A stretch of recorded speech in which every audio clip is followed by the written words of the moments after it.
This information is presented by Bluewater Auto Restoration.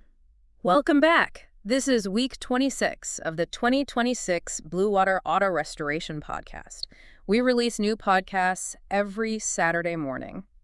In this deep dive, we look at the evolution of the Chevrolet small block. And, we're really getting into the weeds on this one. It's such an iconic piece of machinery. Oh, absolutely. Imagine, if you will, a piece of technology so fundamentally perfect in its original design that its core architecture survives for 70 years. Right, which in the world of biology makes sense. We talk about DNA all the time. Exactly. If you look at human DNA from 70 years ago, it is essentially identical to human DNA today. But in the world of human-made technology, that kind of longevity is almost unheard of. Yeah, you can't take a microchip from a 1990 desktop computer and just plug it into a 1955 vacuum tube mainframe. It just doesn't work. Technological evolution usually demands the complete eradication of the old, right? You have to make way for the new. We build on concepts, sure, but we rarely keep the literal physical foundation. The materials change, the geometry changes. The basic operating principles are just overhauled to meet modern demands. But there is a machine where you can take highly advanced cylinder heads engineered in the late 1990s parts, designed with, computational fluid dynamics and laser scanning. And you can literally bolt them directly onto an engine block that was cast in a foundry during the Eisenhower administration. It's wild. And not only will it bolt up, but it will fire and run beautifully. Before we begin, a quick reminder to visit the BlueWaterAutoRestoration.com website.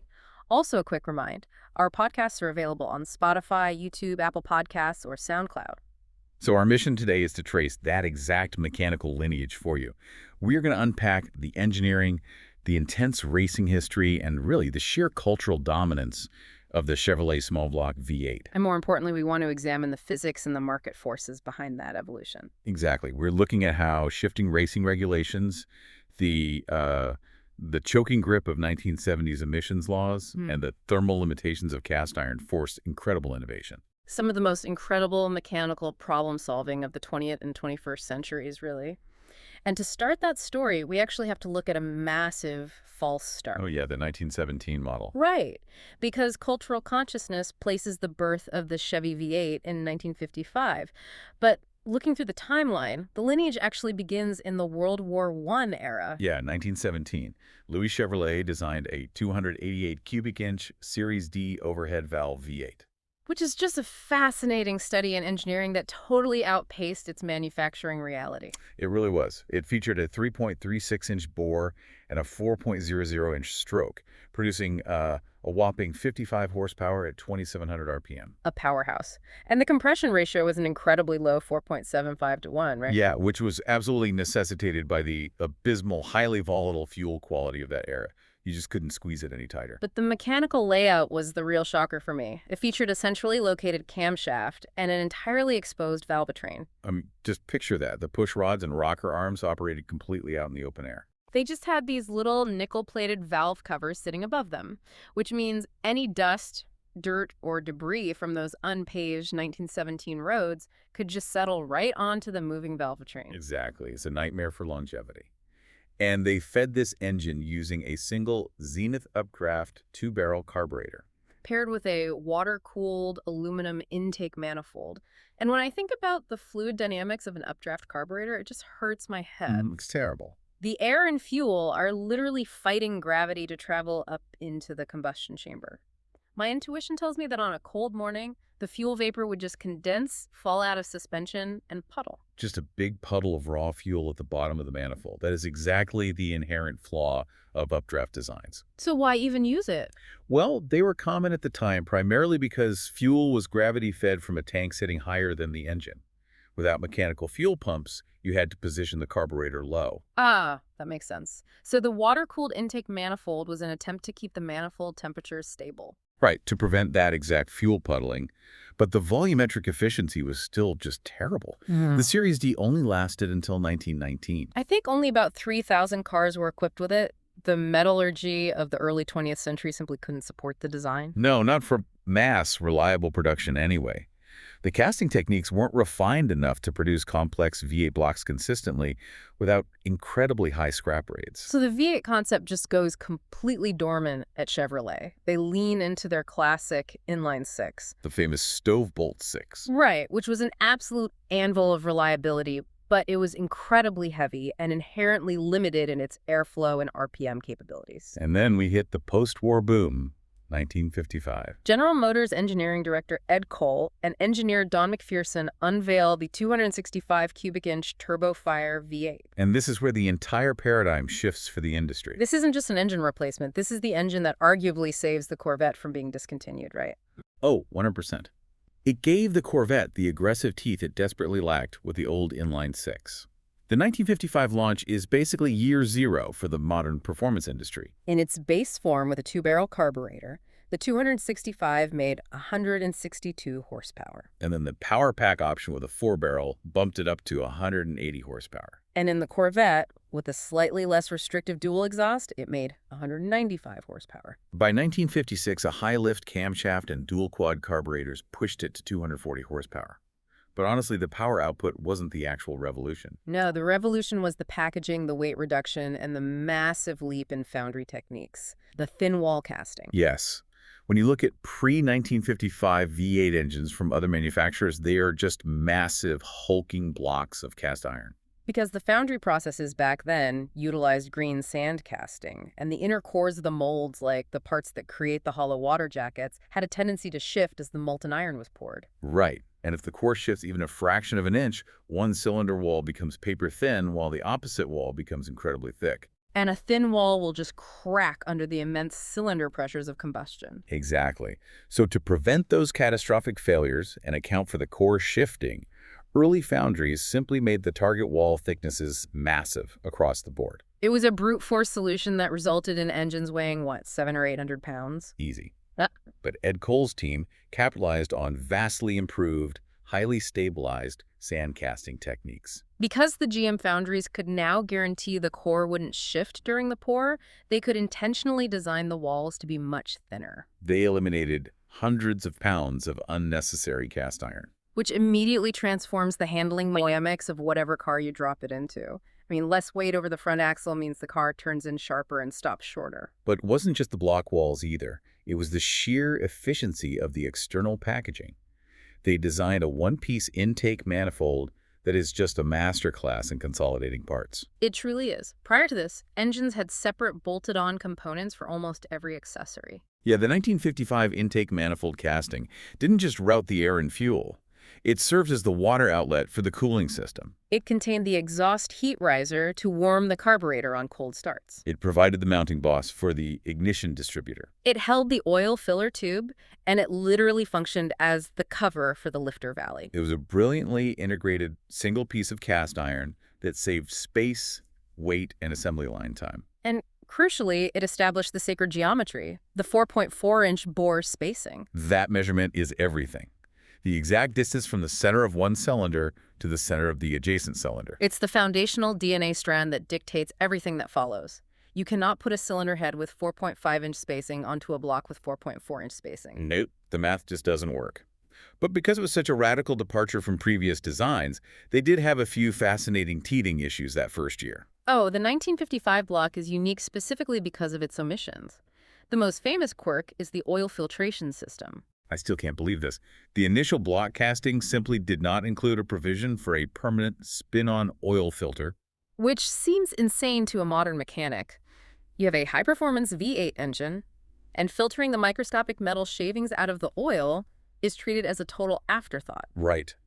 Buyers had to purchase an optional add-on filter, which was this large canister perched on top of the engine. Just connected by a network of external feed and return lines, it looks so messy. It really highlights how rapidly they were pushing this design to market.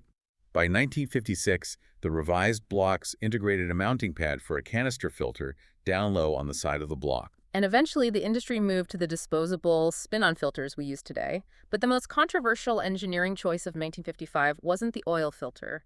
It was the valvetrain. The stamped steel rocker arms. Up until this point, a rocker arm, which is the lever that translates the upward push of the camshaft into the downward push that opens the valve, was a massive piece of forged steel. Yeah, these heavy rockers pivoted on a thick stationary steel shaft running the entire length of the cylinder head. So engine builders open up the new 55 Chevy, and instead of a heavy shaft, they see independent, hollow pieces of stamped steel. just perched on individual 38-inch freestanding studs. It looked incredibly flimsy. I always compare it to the first time people saw a smartphone touchscreen. It looks so fragile compared to physical plastic buttons. That's a great analogy.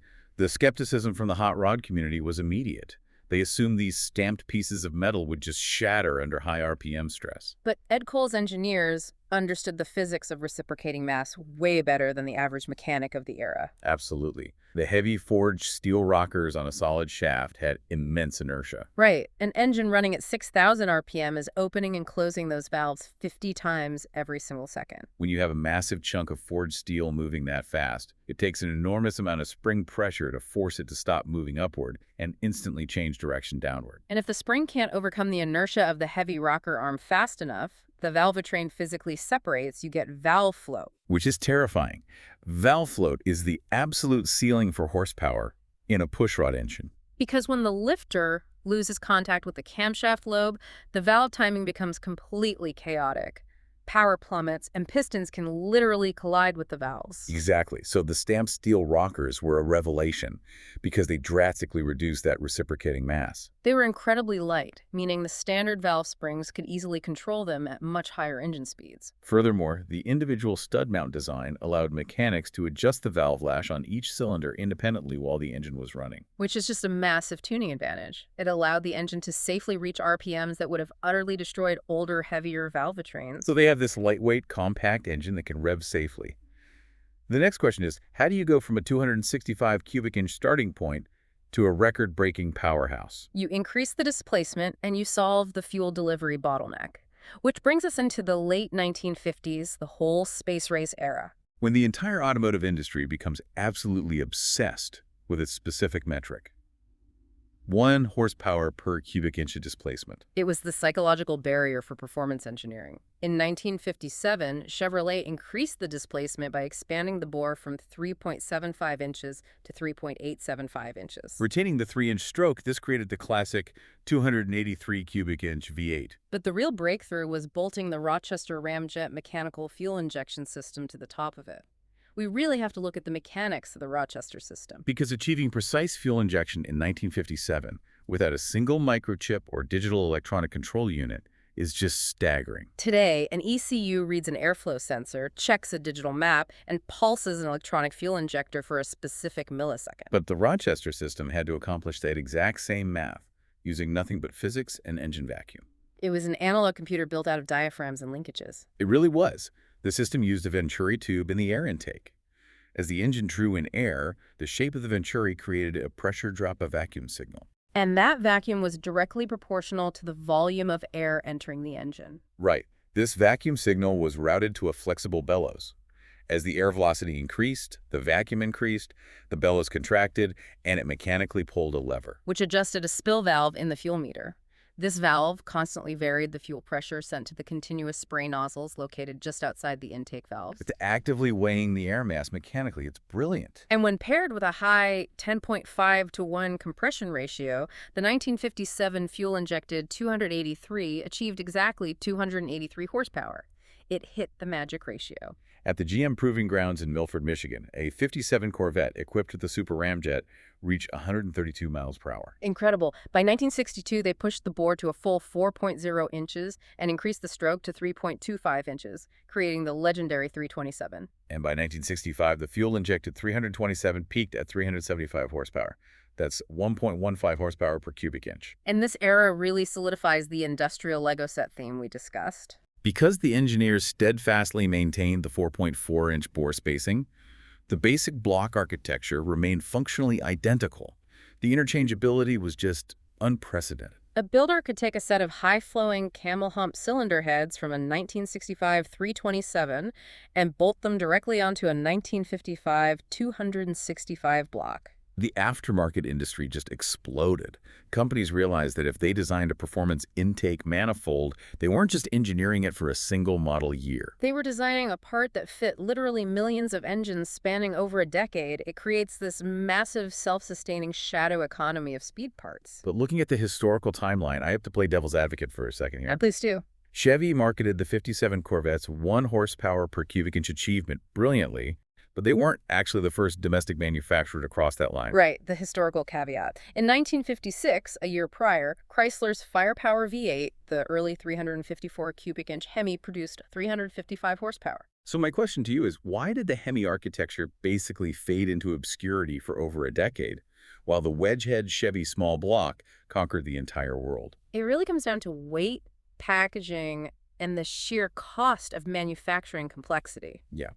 A hemispherical combustion chamber is brilliant for airflow and thermal efficiency, but it requires the valves to be positioned at opposing angles. Which necessitates an incredibly wide cylinder head casting and a highly complex valvetrain, often utilizing dual rocker shafts per head. The Chrysler Hemi engines were massive. They barely fit into standard engine bays. They were incredibly heavy, and the machining costs for all those complex angles were exorbitant. Whereas the Chevy small block utilized a wedge-shaped combustion chamber. All the valves are arranged in a straight line. Driven by a single camshaft pushing straight up to those simple stamped steel rockers. It's narrow, it's compact, and it requires vastly less machining. Precisely. The average hot rodder working in a home garage just couldn't afford to rebuild a complex, heavy Hemi. But small block Chevys were cheap, abundant, and so easy to work on. Accessibility always drives adoption. The sheer volume of engines GM produced meant the scrapyards were full of donor blocks. And that accessibility completely fueled the factory race programs as well.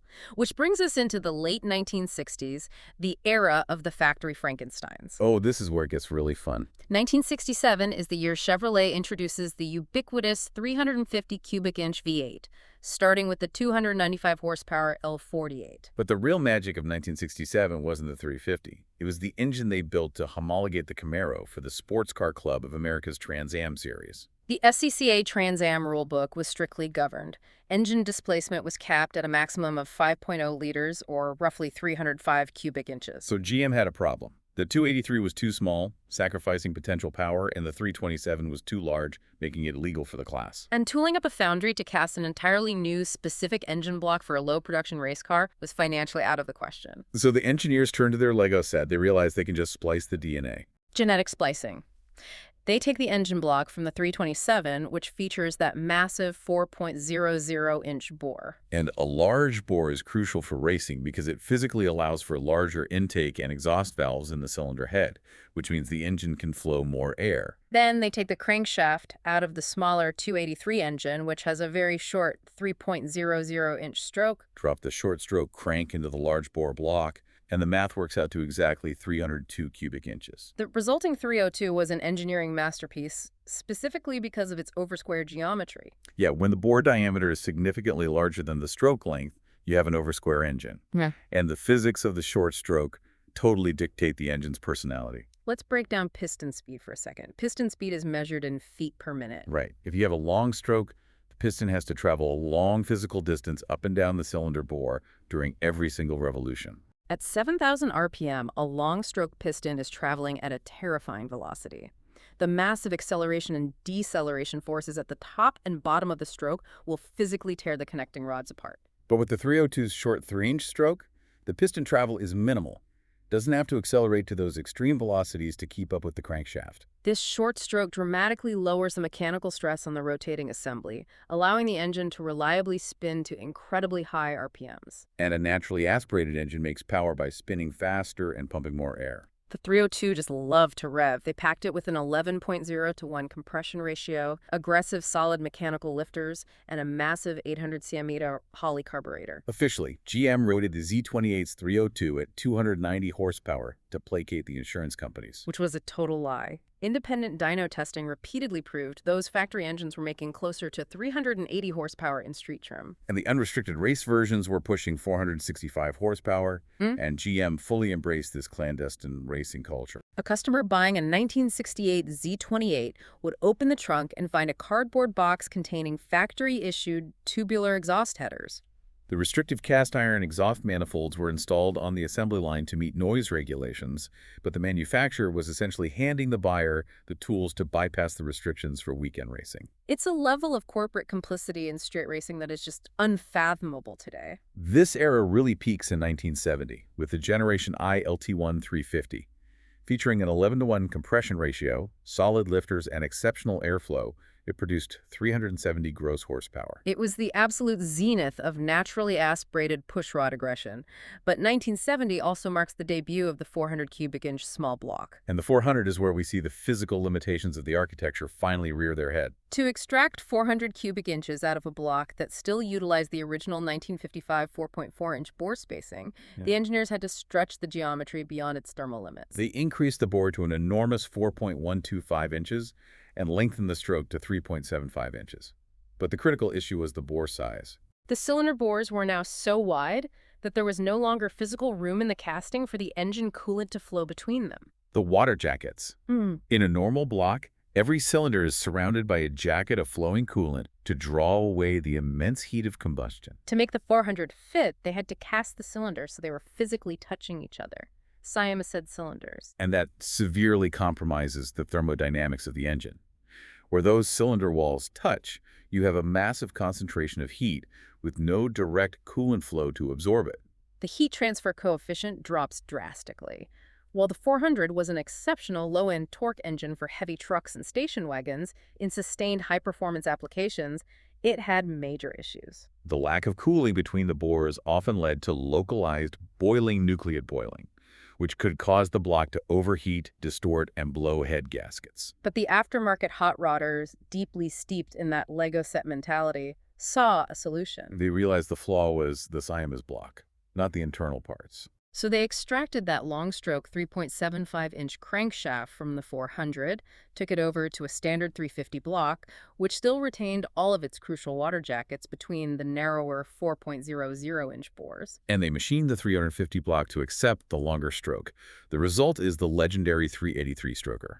It is the ultimate example of the consumer iterating on the manufacturer's design. The 383 provided the massive low-end torque of a long stroke, but maintained the stable thermal dynamics of the fully jacketed 350 block. It was so successful that decades later, GM Performance began manufacturing brand new 383 crate engines, formally adopting the hot rodders formula as official factory engineering. But the high-compression, high-RPM party of 1970 was about to hit a brick wall. We entered the mid-1970s, the dark ages. The landscape changed violently. The oil embargoes triggered global fuel shortages, leading to the corporate average fuel economy, or CAFE standards. Simultaneously, the newly formed EPA mandated drastic reductions in tailpipe emissions, heavily regulating unburned hydrocarbons and oxides of nitrogen. To meet these mandates, the industry had to adopt catalytic converters, which were highly restrictive. Furthermore, catalytic converters are instantly destroyed by the lead additives that had historically been used to boost the octane rating of gasoline. And the shift to low-octane unloaded fuel meant that the high compression ratios of the 1960s, those 11-to-1 ratios, were suddenly impossible. The low-octane fuel would just detonate prematurely under that much pressure. Engineers had no choice but to drastically drop compression ratios, often down to a dismal 8.5-to-1. They retarded the ignition timing to reduce combustion temperatures. The resulting power figures were catastrophic. The mighty 350 that made 370 horsepower in 1970 was reduced to the 165 horsepower L48 by 1975. The massive 400 dropped to just 145 horsepower. By 1976, GM even released a tiny 262 cubic inch V8 just to meet fuel economy targets. I look at 145 horsepower from 6.6 liters of engine, and the volumetric efficiency is just staggeringly bad. But I have to bring up a massive caveat to these numbers because the perceived drop in performance was mathematically exaggerated by a fundamental change in how the industry tested engines. The shift from gross to net horsepower. This is a crucial distinction for anyone looking at old stat sheets. Prior to 1971, manufacturers utilized the SAE J1995 standard, known as gross horsepower. The engine was bolted to an engine dynamometer in a highly controlled laboratory. It was tested at an ideal 60 degrees Fahrenheit with completely dry air. But more importantly, the engine was run without an air filter, without the restrictive factory exhaust manifolds, and it did not drive any parasitic accessories. There was no water pump, no alternator, no mechanical cooling fan, and no power steering pump attached. It's an absolute fantasy number. It's measuring the engine's power in a vacuum, completely divorced from the reality of being installed in a 2-ton vehicle. Precisely. It was a marketing tool. But in 1971, to provide a more honest metric and to placate insurance regulators, the industry shifted to the SAE J1349 net horsepower standard. Now, the engine had to be tested exactly as it would be sold to the consumer. It had to push its exhaust through the factory mufflers. It had to turn the alternator, the water pump, and the power steering pump. Those accessories create significant parasitic drag. So if you took that exact same 370 gross horsepower engine from 1970 and subjected it to the strict 1972 net testing protocols, it would likely only register around 275 net horsepower. Simply due to the accessory drive and exhaust back pressure. The drop to 165 horsepower in 1975 was still a devastating loss of physical performance, but the narrative of the drop was worsened by the changing of the measuring stick. And while enthusiasts view the 1970s as an era of stagnation, the immense regulatory pressure was actually the crucible that forced the next great leap in technology. The old methods of achieving power massive displacement and brute force carburetors were dead. Engineers were forced to pivot from displacement to computational efficiency. Which brings us to 1985 and the digital awakening. The L98-350 introduces tuned port injection, or TPI. We finally have modern electronic fuel injection, controlled by an onboard computer replacing the carburetor. Power climbs back up to a respectable 230 horsepower. But visually, the TPI system is iconic. If you open the hood of an '85 Corvette, you see this massive cast aluminum intake manifold with long, curved tubes. The elephant legs wrapping over the valve covers? Those long intake runners weren't just for aesthetics. They were a deliberate application of fluid dynamics and Helmholtz resonance. Air has mass, and as it moves down an intake tube, it gains momentum. When the intake valve suddenly snaps shut, that column of air crashes into the back of the valve, creating a high-pressure sound wave that bounces back up the runner. It's exactly like a water hammer in your home plumbing when you shut off a faucet too fast. Exactly.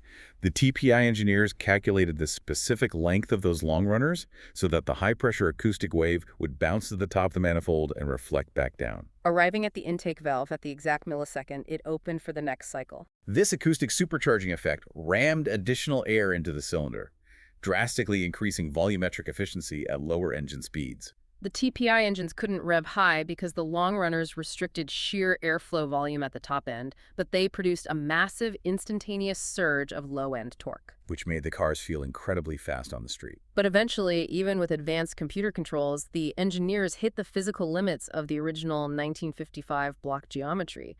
The cast iron thermal ceiling had been reached. You couldn't push the compression ratio any higher without the heat of the cast iron causing the fuel to pre-detonate. This necessitates the first massive architectural overhaul.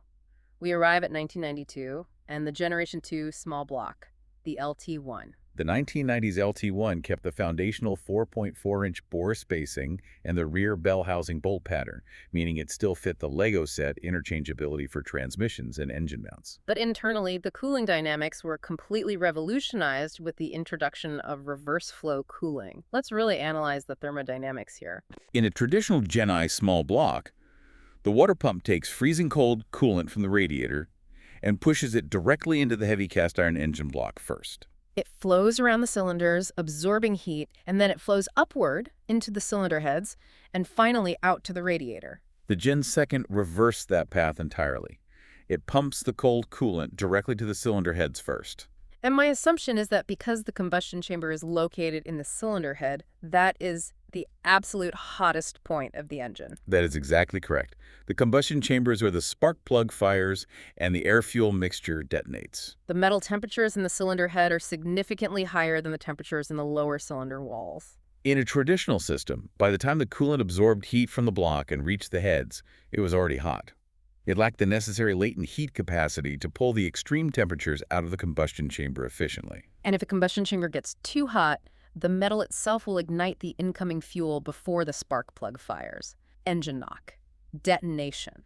It will just shatter the pistons. By utilizing reverse flow cooling, the LT1 routed the coldest possible fluid directly to the hottest part of the engine. This subcooled nucleate boiling dynamic dropped the combustion chamber temperatures drastically. Because the heads were now running significantly cooler, the engineers could safely raise the compression ratio to 10.5 to 1 and advance the ignition timing without any fear of detonation on standard pump gas.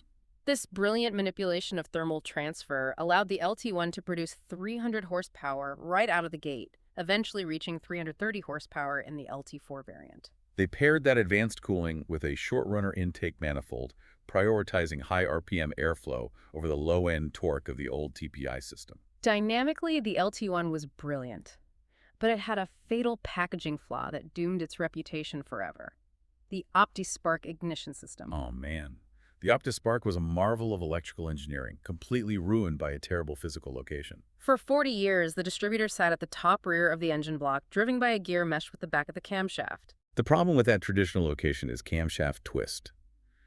At high RPMs, the long steel camshaft literally twists under the load of opening 16 heavy valve springs. That twisting motion, combined with the gear backlash, meant the ignition timing at the back of the engine was slightly erratic compared to the actual position of the pistons at the front. So to achieve perfect, computer-controlled spark timing, the Gen 2nd engineers moved the distributor to the very front of the engine, mounting it directly onto the nose of the camshaft. No gears, no twist, no backlash. Optically precise ignition timing. It's a brilliant solution until you look at what is bolted directly above the camshaft nose: the water pump. They placed a highly sensitive, high-voltage optical sensor directly beneath the primary coolant pump. Every mechanic knows that a water pump has a weep hole. When the internal bearing seals eventually fail, and they always fail, the weep hole gives the coolant a place to escape so it doesn't pressurize the pump housing. And that weep hole dripped boiling, conductive green coolant directly onto the OptiSpark distributor. The OptiSpark had small vacuum vents designed to pull ozone gas out of the cap, and it would just vacuum up the dripping coolant. The optical sensor would short out, the engine would misfire violently, and the car would die. It's like a home builder wiring a state-of-the-art 200-amp electrical fuse box directly underneath a kitchen sink trap. It's going to fail. And replacing the OptiSpark required removing the water pump and the harmonic balancer. It was a maintenance nightmare. The frustrations of the OptiSpark significantly shortened the lifespan of the Genly-Koa architecture, though we should note a bizarre tangential project GM undertook during this era. Oh, you mean in 1990 for the Corvette ZR1 when they outsourced the engine design entirely? The LT5. This engine completely abandoned the pushrod architecture. It was a dual overhead cam, or DOHC 32-valve V8, making up to 405 horsepower. It was engineered by Logus in England and physically hand-assembled in Oklahoma by Mercury Marine, a company that built boat motors. The LT5 was an exotic, high-revving masterpiece, utilizing variable induction to manipulate airflow at different RPMs. But its ultimate failure to capture the mainstream enthusiast market perfectly illustrates why the core small block philosophy is so enduring. The DOHC layout places two massive camshafts on top of each cylinder head. This made the physical dimensions of the LT5 enormous. It was incredibly wide, making it a nightmare to package in a typical chassis. It was astronomically expensive to manufacture. And critically, absolutely none of its parts interchanged with standard Chevy engines. It violated the foundational tenets of the architecture: keep it compact, keep it affordable, and keep the parts interchangeable. GM realized the exotic overhead cam rate wasn't the answer. Behind closed doors, they were executing a complete architectural teardown. They needed to fix the airflow limitations of the wedge head and the thermal limits of the iron block. We have arrived at the LS revolution, Generation the Third and Generation the Fourth, 1997 to 2013. The introduction of the LS1 and the 1997 C5 Corvette is arguably the most significant automotive engineering event of the late 20th century. It was a true clean sheet design. For 40 years, the Gen 1st and Gen 3rd engines utilized a 23-degree valve angle. The valves sat at a 23-degree tilt relative to the cylinder bore. And as you try to flow more and more air into the engine, that steep 23-degree angle becomes a severe restriction. The incoming air charge hits the back of the intake valve and is immediately forced into the cylinder wall, a phenomenon known as valve shrouding. It creates turbulence and restricts the sheer volume of air that can enter the chamber. So the LS1 engineers stood the valves up, reducing the angle to 15 degrees. They also utilized symmetrical intake and exhaust ports, ensuring every cylinder received the exact same airflow dynamics. The 15-degree geometry allowed the incoming air to shoot straight down the center of the cylinder bore without striking the walls. The volumetric efficiency of the LS heads was staggering compared to the old cast iron designs. And they finally killed the distributor entirely. No more gears, no more OptiSpark under the water pump. They adopted coil near plug ignition. They mounted 8 individual high-output ignition coils directly onto the valve covers, connected to the spark plugs by wires that were only a few inches long. This eliminated the electrical resistance and cross-firing issues of routing high voltage through long, bundled wire looms. But the real structural genius is the block design itself. They transitioned to an all-aluminum block for the performance variants, saving roughly 80 pounds compared to cast iron. But aluminum is inherently less rigid than iron, and an engine block must withstand immense torsional twisting forces from the rotating crankshaft. To compensate, they utilized a deep skirt block design. The bottom edge of the engine block extends deep past the center line of the crankshaft. In the old 1955 design, the crank hung off the bottom of the block, held in by simple two-bolt bearing caps. The LS deep skirt design allowed the engineers to completely encapsulate the crankshaft. They secured it using massive 6-bolt main bearing caps. 4 bolts come up vertically through the cap into the block, and 2 additional cross bolts pass horizontally through the deep side skirts of the block, clamping the main cap from the sides. This cross-bolted vice grip architecture made the bottom end of the LS block incredibly rigid, drastically reducing noise, vibration, and harshness, while allowing it to survive immense horsepower loads straight from the factory. Which they absolutely proved with the Generation out of E engines. Let's look at the 2005 LS7. This is the absolute pinnacle of naturally aspirated factory engineering. They bored and stroked the LS architecture out to 7.0 liters, or 427.8 cubic inches, hand-built at the Performance Build Center in Wixom, Michigan. The LS7 produced 505 net horsepower and revved to a 7,100 RPM redline. To achieve a 7,100 RPM redline with pistons that massive, they had to dive into exotic metallurgy.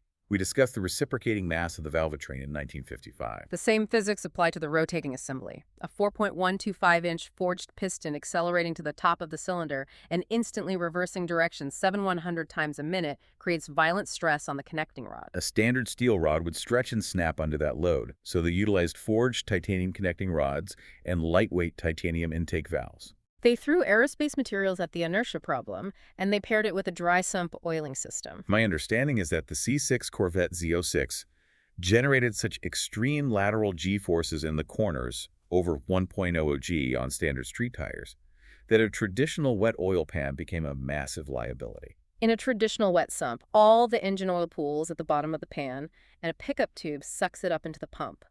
When a car corners at high G-forces, the centrifugal force pushes all the oil away from the pickup tube, sloshing it up the side of the pan. The pump sucks in pure air cavitation, and the pressurized oil feed to the critical engine bearings drops to zero. At 7,000 RPM, bearing starvation will destroy the engine in fractions of a second. A dry sump system solves this by utilizing external scavenge pumps to actively vacuum all the oil out of the shallow engine pan the instant it falls, pumping it into a tall remote reservoir tank. The engine draws its pressurized oil feed from the bottom of that tall column of oil, ensuring a steady, unbroken supply of lubrication regardless of how violently the car is cornering. It is race car engineering in a street vehicle. And as the Gen 4th era progressed, GM discovered the sheer potential of forced induction on the rigid LS block. They introduced the Eaton Twin Vortices series, or TVS superchargers. The LS9 and the 2009 ZR1 used a massive 2,300cc TVS blower to force dense, pressurized air into the cylinders, generating 638 horsepower. The 4-lobe high-twist rotor geometry of the TVS supercharger provided incredible thermal efficiency, pumping massive volumes of air without superheating it. They took a slightly detuned version of that engine, the LSA, making 556 horsepower, and started dropping it into heavy luxury cars like the Cadillac CT-SV. It took a 4,350-pound luxury station wagon and gave it the power to rip to 60 miles per hour in 4.1 seconds. But I want to pause and look at the clean sheet claim of the LS era, because while they threw away the old valve angles, the distributor, and the cooling paths, they didn't throw away the sacred geometry. Yeah. The LS block retains the exact 4.400-inch bore spacing that Ed Cole established in 1955. Furthermore, if you look at the back of the LS engine block, 5 of the 6 bell housing bolt holes are located in the exact same physical position as they were in the 1950s. It's true. So my question is, was retaining those dimensions a massive engineering constraint that they were forced to work around, or was it a deliberate Trojan horse designed to ensure the aftermarket would instantly adopt the new engine? It was a masterstroke of balancing manufacturing economics with market realities, retooling the massive transfer line machining centers in GM's engine plants to accommodate a new bore spacing would have cost billions of dollars. But retaining the 1950s bell housing bolt pattern, that was a highly deliberate gift to the hot rodding community. By keeping those bolt holes, they ensured that a brand new 500 horsepower aluminum LS engine could physically bolt directly up to a 4-speed manual transmission built in 1968. Exactly. It drastically lowered the barrier to entry for engine swappers. If the LS required a proprietary, modern transmission, the cost of retrofitting an older car would have been prohibitive. By maintaining that specific dimensional DNA, GM ensured the LS swap would become a global phenomenon. Builders could drop modern reliability and power into vintage chassis using off-the-shelf adapter plates. The aftermarket integration was flawless, but the pursuit of power and efficiency never stops. Forced induction was so successful that GM decided to marry massive superchargers with cutting-edge digital fuel management for the next chapter. We reached the modern marvels, Generation V and Generation 6, 2014 to the present day. In 2014, the Gen V LT1 engine debuted. At this stage of evolution, the only remaining physical concepts from 1955 are the cam block pushrod layout and the 4.400-inch bore spacing. The massive leap for Gen V was the implementation of direct injection. In previous generations, even with advanced TPI or LS sequential injection, the fuel injector sprayed gasoline into the intake manifold port behind the intake valve. The air and fuel mixed together before being drawn into the cylinder. Direct injection removes the fuel from the intake tract entirely. The injector is positioned directly inside the combustion chamber, and it fires highly pressurized fuel straight into the cylinder during the compression stroke. And that completely alters the thermodynamic limits of the engine. Spraying liquid gasoline directly into the pressurized superheated combustion chamber causes the fuel to instantly vaporize. The latent heat of vaporization pulls massive amounts of thermal energy out of the surrounding air charge, dramatically cooling the cylinder temperatures from the inside out. It acts as a chemical intercooler. Because the cylinder is artificially cooled by the evaporating fuel, the engineers could push the mechanical compression ratio to an astonishing 11.5 to 1 on standard pump gas without triggering detonation. They combined direct injection with active fuel management, which utilizes complex hydraulic lifters that can mechanically decouple from the camshaft on demand. Under light load, the computer collapses the lifters on 4 specific cylinders, sealing the valve shut and deactivating the fuel injectors. The engine essentially turns into a V4 to maximize efficiency. A 460 horsepower V8 in the C7 Corvette could legitimately achieve 24 miles per gallon on the highway. It's a technological marvel. But they didn't limit Gen V to fuel economy.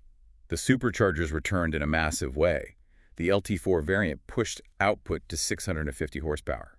They recently tuned an LT4 to 682 horsepower and dropped it into a 3-ton luxury SUV, the Escalade V. But the crown jewel of the Gen V forced induction era is the 2019 ZR1 Corvette engine, the LT5. The modern LT5 utilizes a staggering 2.65-liter supercharger. The supercharger itself displaces more internal volume than the entire engine of a standard compact car. It pumps so much dense air into the cylinders that the direct injection system simply couldn't physically spray enough fuel in the short window of the compression stroke to prevent a lean condition. To solve the fueling bottleneck, they had to utilize a dual fuel system.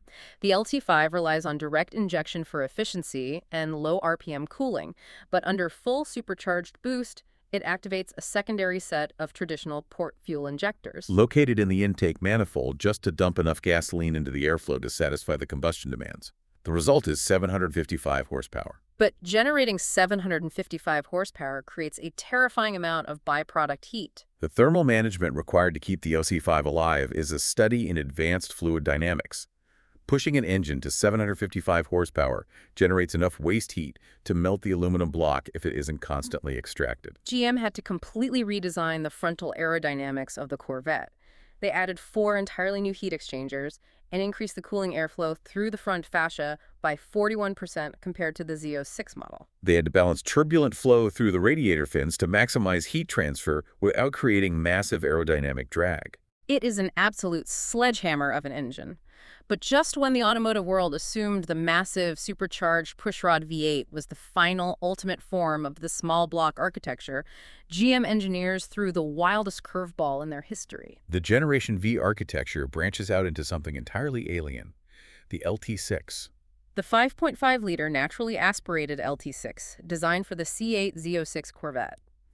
This engine fundamentally shifts the paradigm of what an American V8 is supposed to be, primarily because it utilizes a flat-plane crankshaft. To the casual observer, A crankshaft is just a heavy, spinning piece of metal. But the geometry of the crankshaft dictates the entire personality, the firing order, and the acoustic signature of the engine. We need to break down the physics of a traditional cross-plane crank versus a flat-plane crank. If you take a traditional cross-plane crankshaft, the geometry we've used since the 1917 Series D, and look down the barrel of it from the end, the crank pins where the connecting rods attach are arranged at 90-degree intervals. It forms the shape of a cross. Because of this 90-degree phasing, the firing order cannot alternate perfectly from one bank of cylinders to the other. Right. At some point in the cycle, two cylinders on the left bank will fire back to back, and then later two cylinders on the right bank will fire back to back. This uneven firing sequence means that two exhaust pulses from the same bank of the engine will enter the exhaust manifold milliseconds apart. They crash into each other, creating turbulence and back pressure. That specific collision of exhaust pulses is what creates the iconic, deep, uneven burble sound of an American muscle car. It's an inefficient, syncopated rhythm. Furthermore, a cross-plane crank requires massive, heavy counterweights to balance out the secondary rocking vibrations, which increases the rotational inertia and limits how fast the engine can accelerate. Now, contrast that with the LT6 flat-plane crankshaft. On a flat-plane crank, the crank pins are arranged at 180 degrees. They lay flat like a single line, similar to a standard four-cylinder crankshaft that has simply been stretched out to accommodate 8 connecting rods. Because the pins are at 180 degrees, the engine can fire perfectly sequentially from bank to bank. Left side, right side, left side, right side. It perfectly alternates. And that alternating firing order drastically changes the fluid dynamics of the exhaust scavenging. Because the exhaust pulses are evenly spaced out, they never collide in the exhaust manifold. In fact, as one high-velocity pulse travels down the header pipe, it creates the trailing vacuum behind it.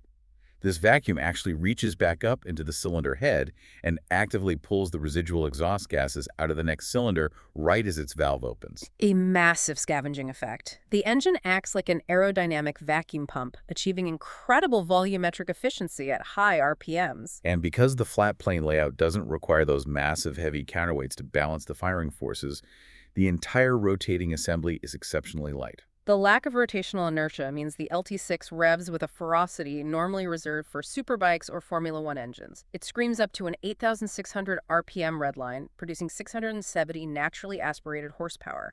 And the acoustic signature is fundamentally transformed. Without those colliding exhaust pulses, the deep American burble is gone, replaced by a high-pitched, shrieking wail. It sounds like an exotic Italian supercar. I look at the LT6 and compare it to an iconic, gritty American rock band, suddenly walking out on stage and executing a flawless, lightning-fast, classical concerto. It completely shatters your expectations of what the instrument is capable of. It proves the architecture can adapt to any engineering philosophy. And that adaptability points directly to the future. In 2023, amidst the massive global push toward electrification, General Motors confirmed that they are actively developing a Generation V8 engine for their full-size trucks and heavy-duty SUVs. It's a fascinating admission that for sustained high-load applications, towing heavy trailers across mountainous terrain, or powering commercial fleets, the energy density of liquid fuel and the rugged, compact efficiency of the pushrod V8 still hold a vital place in the global infrastructure. So we step back and view the entirety of this mechanical lineage. We have traced the arc from Louis Chevrolet's 55 horsepower 1917 Oddity through Ed Cole's thin wall casting revolution in 1955. We've seen the 302 Trans Am homologation specials, the crushing thermal limits of the 400 block, the digital salvation of tuned port injection, the thermodynamic brilliance of reverse flow cooling, the massive structural rigidity of the LS block, and finally, the high RPM exotic wail of a flat plane crank. The legacy of the Chevrolet small block is simply unmatched in the history of industrial design.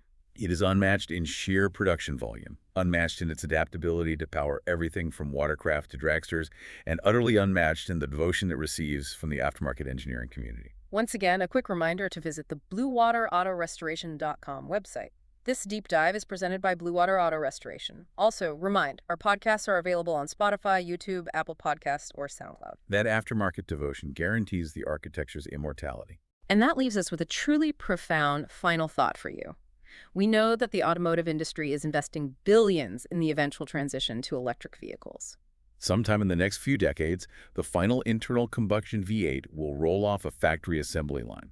But the 4.4-inch bore spacing is so deeply embedded in global car culture, and the CAD files and blueprints are so thoroughly mapped by the enthusiast community that the cessation of factory production won't be the end. With the rapid democratization of advanced CNC machining and home 5-axis 3D metal printing, will the small block outlive the era of mass gasoline engine manufacturing? Long after the corporate foundries go quiet, the hot rodders will simply print the blocks themselves, keeping that 1955 dimensional DNA alive, sparking and roaring until the end of time. Keep learning, and we will see you on the next deep dive.